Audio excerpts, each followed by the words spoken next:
Now, are you alone in this? Well, kind of. I don't want to say that you're totally alone, but you are, as they say, born alone, unless you're a twin, die alone, and you do swallow your own medications alone. Even if someone helps you a little bit, they go down your throat all by yourself. But you're not alone in how you got to the point of having so many medications. So we need to take stock and see who got us there and what we can do to gather them to help us. What can you do? Well, you're going to have to take some responsibility and research and ask questions. The first thing you can do is know all of your active diagnoses, the things that are going on with you right now. You know, maybe you had gout 15 years ago. That's not happening right now, but it is an important part of your history, so you also need to know that. Write these things down, document them. You know, everybody's into their family trees now and everything, and they're documenting who they were related to way back in the Civil War, but they're not documenting their medications and their diagnoses that they're on right now. So I'm asking you to do that. Know what drugs you take and what they're for. If you can't pronounce it, who cares? People are afraid to ask because they can't pronounce things. Drug companies don't always put out how to pronounce stuff. There was a drug called Arixtra, and the generic name, it looks French. It ends in E-A-U-X. And so I thought you pronounced it Fondaparinux. I thought it was, you know, French sounding. It's Fondaparinux. I pronounced it wrong for years. Doesn't mean I didn't know what it was for. So you just go in and you ask questions, and it's okay if you can't pronounce stuff. It's fine. Have an up-to-date drug list. Take it with you to every doctor's appointment and keep it with you. If you are in an accident, it's really important to know what's happening.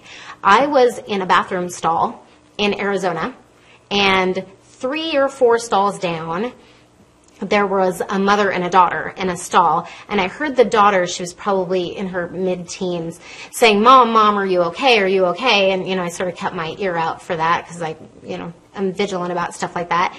And then she started screaming, help, can someone help me? And I waited a minute to see if nurses or doctors were in the room because they're always better at that than I am.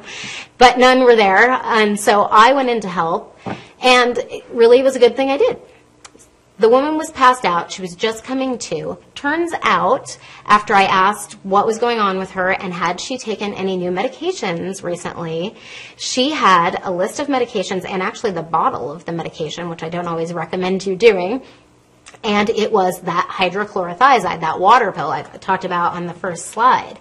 She was new to taking the drug. She was in Arizona. It was summer. She was dehydrated and volumetrically depleted. She had urinated out all of her water, and so she passed out.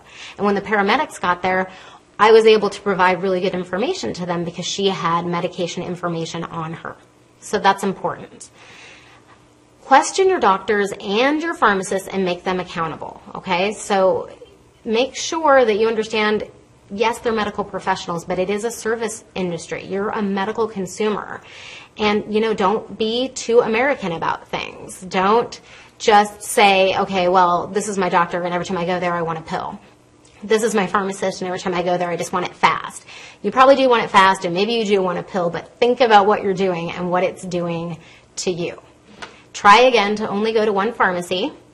And I know mail order is really popular, and especially if you're with the veterans benefits, they do their mail order. Let me tell you a little story about mail order.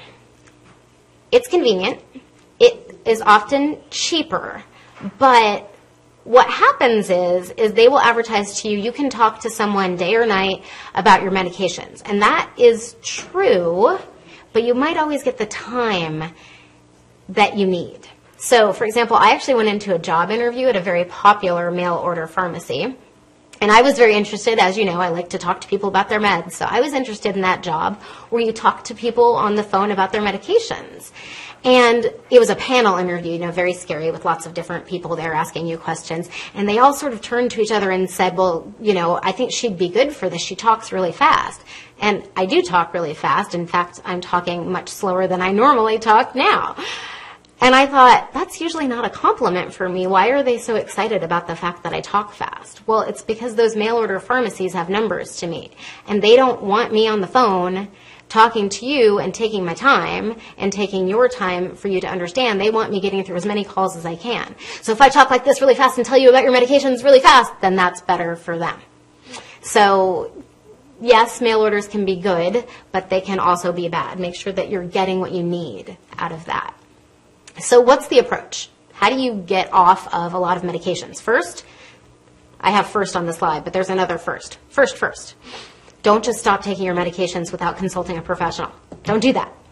That's a problem. The other first is, this isn't a secret that only health professionals know. I'm going to teach you the way that health professionals have been taught, and I want you to apply it and use your healthcare professionals to help you work through it. Now, health professionals are taught to do this, but many don't take the time to do it, and it's just because, maybe they don't have a lot of time or no one's prompting them. Well, you can be the person to prompt them. And some of them actually haven't taken the time to learn about it in detail or apply it to their practice. I personally expect my healthcare providers to think critically. Don't you? Do you want your healthcare provider to think critically? I know I do. And I want them to take other issues into account outside their specialty. So I'm going to tell you a little story about me and a specialist. Or two different sides of this. My primary care doctor, actually the physician's assistant, and I realized that I have high cholesterol, which runs in my family. So we decided that I was going to lose some weight and do a little bit more exercise to try to fix that. And I'm good at exercise. I used to work in the exercise field, so I felt I was confident I could do that. And I did, and it took a while.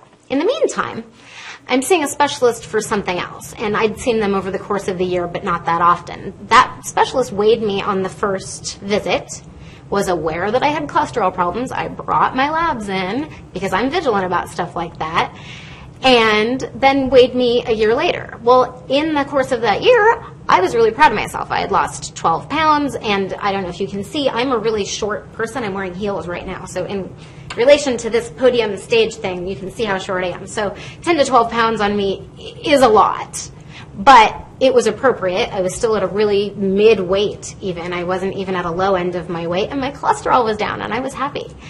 But this specialist was like, no, you've lost too much weight. We have to put you on a medication to increase your weight. You've got a problem. And I said, I don't have a problem. Well, 12 pounds is too much to lose. Not over the course of a year. So in that case, this specialist is not thinking outside their specialty. And after me sort of arguing with them a little bit, they said, well, that's fine. I'm not a primary care physician. And I thought, okay, but you're a doctor. So I expect people to think critically, right? So what is the approach? The new term for it is de-prescribing. So when you go to someone and you get prescribed a medication, that's prescribing. This is de-prescribing. That's having your doctors work with you to get rid of medications that you don't need. And how do you do that? Well, first of all, you got to tell people stuff, and they got to tell you stuff. So you inform. You tell them. You let all your prescribers know what you were taking, and that includes over-the-counters, herbals, supplements, health drinks. You don't think about these things sometimes, and prescriptions. And then any side effects you're having. And you got to be specific. So I'm going to give you an example of my mom. My mom always loves when I talk about her on these things. My mom also has cholesterol problems. And so they put her on a medication called a statin and you may be familiar with that class of drugs, a statin, to help lower her cholesterol. She texts me one day and says, what do you think of this statin, this particular statin? And me in my head, I'm thinking, okay, I know my mom's cholesterol, I know how old she is, I know what her risk factors are, I know what her family history is, this is an appropriate drug for her, it's probably the first choice, blah, blah, blah. I go through my head, I say, okay, I think this is a good choice for you. I go to a conference in Las Vegas, meet up with my uncle and aunt to have dinner with them, because they happen to be there. And my uncle, who's my mom's brother, says, so did your mom tell you about that statin? And I said, oh, yes, she asked about it. And he said, well, I told her to get off of it. And, he's always reading the internet and coming up with things he shouldn't come up with. Well, in this case, he was right. Because what my mom told him was, I'm having these deep pains in my legs. I feel like I can't move. My back hurts. That is a very serious sign of something that could be potentially fatal when you take a statin. But my mom just said, what do you think of this drug to me? So I didn't know. And I'm so happy and thankful for my uncle that he said get off that drug, because that is absolutely appropriate. So you need to be specific. Now, then they tell you. You tell your doctor stuff, and then they tell you what each drug is for and what the side effects could be. And, of course, your pharmacist can help. Sometimes your doctor doesn't always have time, but I say if they're prescribing a medication to you and you don't understand exactly what it's for, they need to take the time. That's really important. ensure that you have the right drug for the right condition at the right dose. So when I have rights there, I don't mean like stand up for your rights. I mean there's something in healthcare that we call the rights, and part of that is the right drug, right condition, and right dose. So do you want more drugs at the wrong dose or less drugs at the right dose? That's what we're aiming for. When you are elderly, what people do when they're prescribing drugs, or when I'm recommending, hey, let's add a drug or this sort of thing, what we do is we have this phrase that says, you know, go low and slow, but still go. So we start you off on a low dose, maybe lower than the average adult, and we slowly move you up, because the risk for side effects might be greater in an elderly person. But we still want to get to the target dose in most cases. However, you have to counterbalance that risk. You have to be safe. You want to get to the target dose, but you still want to be safe. And the no-nos. If there's no benefit or no reason for you taking the drug, ask the prescriber to tell you how to discontinue it. Now, this is why I said don't just stop taking medications. Many drugs, even drugs you wouldn't expect, like blood pressure medications or antidepressants, have to be tapered off slowly. Some people who come off of a blood pressure medication very quickly will have such intense rebound high blood pressure that they have a stroke.